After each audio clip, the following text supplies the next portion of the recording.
ചിപ്കോ പ്രസ്ഥാനത്തിന് രൂപം നൽകിയത് ആരാണ്?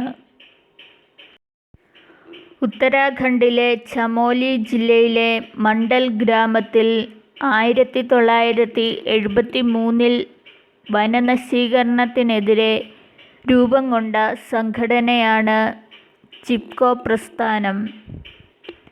ചണ്ഡി പ്രസാദ് ഭട്ട് എന്ന ഗ്രാമീണൻ്റെ നേതൃത്വത്തിൽ രൂപം കൊണ്ട ഈ പ്രസ്ഥാനം മരങ്ങളെ കെട്ടിപ്പിടിച്ചു നിന്ന് മരങ്ങളെ സംരക്ഷിക്കുന്ന സമരമുറയാണ് സ്വീകരിച്ചത്.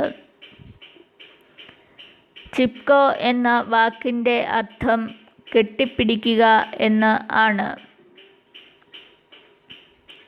ചിപ്കോ പ്രസ്ഥാനത്തെ ലോകശ്രദ്ധയിൽ എത്തിച്ച നേതാവ് ആണ് സുന്ദർലാൽ ബഹുഗുണ.